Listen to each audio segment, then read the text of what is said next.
Good afternoon. It's actually Saturday afternoon, but this video was supposed to go out on the Monday just gone, but for various reasons, including being busy messing around with Volvos and track days, it didn't. So this is a slightly delayed, but slightly more relaxed general update. There's a few things I want to go through. I want to talk about the race video. I want to talk about Postage for Christmas. I want to do fire bingo, because we're behind on doing fire bingo. I want to talk about a cement truck that caught fire. I've got electric vans don't work. Electric vans don't work part 2. Not electric Volvos. And a man that had a Volkswagen ID4 and then bought a not electric Volvo instead. I want to talk a bit about racing Volvos, do a general fleet update and a bit of a content update. So it's general chat and general update. Firstly, Postage, mugs and stickers. This is the new mug. Look, it's arrived. Save the planet, drive old cars, love them, don't. Oh, Geoff, your mug's got coffee down it. It's tea, actually. Should have cleaned that off for the video. And then on the other side, it's got, oh, it's mucky on this side as well. Clearly had a few cups of tea today. On the other side, it's got the Geoff logo. So these are available at geoffbuyscars.com.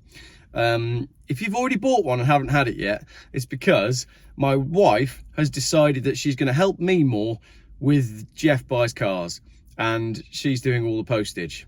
She said this 2 weeks ago, and she's only just this morning managed to package up some mugs. So if your mug has not arrived, it's my wife's fault. Sorry about that. So Christmas postage, there are some dates for, we send the stuff second class, which is Tuesday. So if you want one of these or a sticker pack, you need to buy one before Tuesday if you want it in time for Christmas. Otherwise, I'm going to have to spend more money and send them first class. Geoff, that makes no sense. So if you want me to be more cheap, then buy it by Tuesday. But you know what I mean? Basically, it's Christmas, isn't it? Everybody's trying to get stuff in the post. So if you want to buy one of these or any of the other mug designs, I'll put them there. There's 3 for Christmas. Then you need to be doing that quite soon. The stickers, there's all of these designs in the sticker pack, including the newly designed Not All Visibilities Are Divisible sticker. That's £9, and yeah, they go second class in an envelope. So get yourself involved if you want those in time for Christmas. Right, that's that. My wife told me I had to say all that. Oh, t-shirts. T-shirts, it's a little bit different because I don't handle the postage. They're drop shipped. So that's all through a company called T-Mill, and you just buy them and then they just ship them to you. And then I get an email saying, Geoff, you made £2.21 or however much it is, peanuts on the t-shirts. And people keep saying to me, Geoff, you should do your own t-shirts and manage it all in-house. But it takes my wife 2 weeks to post a mug out. So imagine what it'd be like trying to find t-shirt sizes. Don't want to do it. It's easier if I just have a company drop ship them. But I think they're all organic. I'm sure they're based in the Isle of Wight. Anyway, I spent far too long talking about that. Right, sip of tea, and then we'll do this week's episode of Fire Bingo. So, what have you got on your notepad for this week's Fire Bingo, the Fantasy Championship Manager Vehicle Fire League that we launched the other week? I've got a white Tesla that didn't ignite. Look at this photo that I was sent, and it literally says ignite on the back of the van. And apparently, windscreen's steaming up. Apparently, the gentleman that took that photo said his wife couldn't understand why he was like crying, laughing whilst taking the picture. That was quite funny. So the Tesla that didn't ignite, so no score there for anyone. Then I've got a Range Rover that looked a lot like a Range Rover, but it was inconclusive. But I am going to have to issue points to Range Rover this week because there's definitely been Range Rover fires that I've been sent. So let's give Range Rover an internal combustion 1 point there. However, the Audi dealership fire in Swindon, many of you have emailed that to me. There was a big fire at the Audi dealership. They said, oh, we don't know what caused it. And then sure enough, it's come out in the news this week that it was caused by an electric car. We all knew it was going to be caused by an electric car. Then, scoring again for the electric vehicle side. This one is more of an own goal, if I'm honest. The chap in Denmark who looked out the window in the morning and went, oh, it's cold out there. I better get my battery charging. And then he thought, my battery's going to be really cold. I could warm my battery up first before I start charging the car. So he gets an extension lead and then he plugs his toaster in underneath the car. He figured that he could use the toaster to warm up his electric car battery. Well, it's predictable, isn't it? It was a huge own goal, massive fire. So well done. And then you got these Lego sets. People are now generating these artificial intelligence Lego sets, and I think they're brilliant. A lot of people have sent them to me. I've seen, the first one I saw was the Land's End to John O'Groats Lego set. That one was great. And I showed my little lad, and he said, can we get it for Christmas? And I had to explain to him that it wasn't a real Lego set. I wish it was. It was really cool. Then there's been the Tesla ones, lots of Porsche Taycans on fire, the Range Rover one as well. So lots of Lego sets, but sadly, those aren't real. So no points for fires there. So this week's round of car fire bingo from emails that landed in Geoff's inbox is 2-1 to EVs. We got the dealership fire, the Denmark toaster own goal, and then a last minute goal for a burning Range Rover. So 2-1. So if you had 2-1 on your scoreboard, mark it down. Right. We do, however, need to add in the electric cement mixer. I'm aware that many people have emailed this to me. Not only did the electric cement mixer fire in the game of car fire bingo from emails that landed in Geoff's inbox, not only does the electric cement mixer in Australia count as a hat trick, but from an internet hysteria point of view, if we are in this metaphor of sports, that also burnt down the stadium and the club shop as well. So it's a resounding win this week for electrical combustion instead of internal combustion. So that's fire bingo, postage and a cement truck. Now let's move on to some emails, what I got this week. I quite like this one. This quite simply says, Geoff, you need to stop moaning about the weather. Lots of love from Andrew in Finland. And he sent me these photos. Fair enough, Andrew. Perhaps it isn't that cold in this country. Now, moving on to electric vans don't work. When MacMaster and I did a video saying, if you have an electric van, please contact us. We want to hear your stories. We got some. Yeah, we got some. Hi, Geoff. I love yours and MacMaster's content. I watched your video earlier that asked for people to comment if they have an electric van for work. I work for, I'm not going to say the name of the company. I have an electric Vivaro forced upon me. I charge it 3 times a week and it takes approximately 1.5 hours for a range of 80 miles. I can't charge at home as I live in a terraced house, so I have to rely on public chargers, and I have exactly the same problems as the MacMaster. Brackets, it's not all bad though, as I found yours and the MacMaster's channel while waiting for my van to charge. So I get paid for 4.5 hours a week to watch you guys keep up the amazing content. So there you go. Gentleman there who is spending 20 hours a month being paid to watch myself and the MacMaster whilst his van charges. So we were sort of joking when we said, I bet there's people that really enjoy having an electric van because it means they get paid to do no work. And it's correct. There's another one here. Hi, Geoff. My boss has been given a free electric van to drive for a month. Bristol City Council have a fleet which they lend out at the cost of £1 million of taxpayers' money. What? The council own electric vans that they just lend out to people and the taxpayers are paying for it. The council are now tracking his every move as well as the apps needed on his phone. He runs a catering company and sometimes we travel over an hour to a job. He knows that this van, fully loaded, would not make the journey, so he's only happy to use it in central Bristol so he doesn't have to pay the ULEZ charge that his old reliable Ford diesel has to pay. By the way, somehow this electric van has a Save the Planet Crush a Tesla sticker on the back. No idea how that got there. Thank you very much for that one. I've no idea how that got there either, but I'm guessing it's got something to do with the person that sent me the email. Right, last one. I like this one. This is not about electric vans. This is a gentleman who I actually mentioned in a previous video who was talking about getting rid of his Volkswagen ID4 electric car that he hated to part exchange it against a Volkswagen Buzz electric car. You may recall, if you cast your minds back, I mentioned this gentleman. Anyway, this is the follow-up email. Hi, Geoff. I got rid of our millstone, round your neck, sinks you. I got rid of our millstone of an ID4 and I went back to our trusty old Warhorse as our only transport. My Volvo V70 P3 Big Miles D5. Easy 45 miles to the gallon at 65 miles an hour. And check out what we get to a tank. And there's a photo there. 865 miles to a tank. So hang on a minute, that's let's call that 10 charges on the van that definitely wasn't a BT Openreach van. 1.5 hours, that's 15 hours worth of charging for one tank of diesel in this Volvo.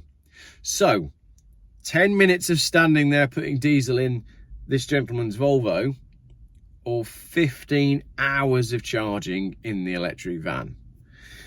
Just had a timing belt, aux belt, water pump, oil and filters, auto box fluid and 2 front drop links, and set for another 100,000 miles. I love that. Check out the snow shot and the dash shot when Volvo ruled the world. Thank you very much. I appreciate that email. I get a lot of emails from people saying, Geoff, been watching your channel and I'm hankering after an old Volvo. Or, Geoff, I've been watching your channel and I've gone and bought an old Volvo. Lastly, before I talk about the car that I'm in and then just go into general ramble, this was doing the rounds last night on Instagram. That is, well, I'll read the caption and I'll put the picture up here. The busiest day ever at US airports was Saturday, the 26th of November, 2023, so just gone, with 2.9 million passengers screened on over 51,000 flights. But Auntie Ethel has to pay £12.50 to drive her car into the low emission zones to keep the low emissions down, despite the fact that that is going on overhead. Right, that is the end of my scripted bit. I know lots of people like the unscripted bit, so here we go. Firstly, saw a post this morning of Sadiq Khan's Range Rover, which the car tax has run out. How is it possible that Sadiq Khan can own a Range Rover that is untaxed? If there's anybody watching from the DVLA, please get yourself around to Sadiq Khan's house rather quickly and crush his Range Rover. It's probably taxpayer funded anyway, isn't it? So that's Sadiq Khan. There's a few bits and bobs coming about Sadiq Khan next week because he's been doing some extremely questionable stuff with security guards guarding the ULEZ vans. If the fact that we have ULEZ vans isn't bizarre enough, not only that, but he's doing it illegally. So it's just absolutely mental what is going on in London. I haven't touched the ULEZ stuff for a little while. And also Richard Volvos. I had a phone call from Richard Volvos yesterday who said, well done for reaching 100,000 subscribers. I haven't mentioned that. I've reached 100,000 subscribers. 100,000 people watch videos of a man with questionable hats sitting in questionable cars. Thank you very much for subscribing. If you're not subscribed already, please do subscribe. And if you're a regular on the channel and you do like the content, every time a video goes up, just hit the like button and just leave a comment. Even if it's to say, Geoff, I like your shirt today. Or, Geoff, I don't like your shirt today. Or, Geoff, I like the video. Or, Geoff, I didn't like the video. Because I was explaining this to someone this morning. If you hit like and you do a comment, then YouTube, I imagine the algorithm is like a person. You know, in Hitchhiker's Guide to the Galaxy. I imagine the algorithm is a person, and if it sees a video with loads of comments on it, then it goes, this is a good video. Let's push this video to more people, and then it reaches more people, basically. So by you subscribing and hitting like and commenting, more people see the video, which is great. 100,000 subscribers. I'm going to get one of them little plaques for the kids. The kids are nagging me. Daddy, have you looked? Do you know how to get the plaque? I think from what I can tell, play button they call it, you have to wait 10 working days and then you have to apply through Google, and then Google check you out and basically say, yeah, this guy's legit, his channel's okay, he's allowed to have one. But if you've got a community guidelines strike against you, I don't think you're allowed to get your play button. And I have got one against me from a video from back in February when I said something that YouTube doesn't want me to say. So it would be a shame if I have to explain to the kids that the reason I'm not allowed to have my play button that certifies that I have 100,000 subscribers is because I am being actively censored by YouTube. But I don't need to have that conversation with them. Hopefully it will all be fine and they can have the play button on their wall around Christmas time, so that's cool. So how am I celebrating 100,000 subscribers? Well, I've gone and bought myself a new car. This one, actually, this is another Volvo 850. Of course it is, because I love Volvo 850s. Do you want to see me do a video on why I love Volvo 850s? Shall I do a video on this car and show you all the Volvo 850s that I've owned since I started Geoff Buys Cars? I think I will do that. This one is gold metallic, beautiful champagne gold colour with a beige interior, and it's only done 101,000 miles. I've driven this car 209 miles so far. Took this car when I went to see James Ruppert from Bangonomics, which, by the way, was a really popular video. Everybody loved James. I knew you all would, but thank you for all the love and appreciation that you showed James in the comments. It was a great video, and I took this car on that road trip, and it was lovely. But seriously, I fancied a new car for myself instead of buying cars that I do challenges with and only keep for a short while. Since this has really turned into general ramble now, since I parked up my diesel Volvo 850, and I'm still sulking about that, and I don't want to spend any more money on it for the moment. It's not boosting. I can't get it to go in a straight line, so I thought, no, we're on a break. I love my red diesel Volvo, but we're on a break. So I've bought this one in the interim, 2.5 automatic, low mileage, clean and tidy. Everything works, including the heated seats.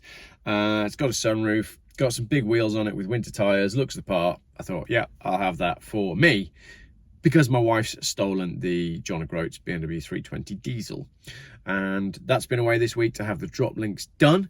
The Renault has been, oh yeah, fleet update. The John O'Groats car is the wife's now.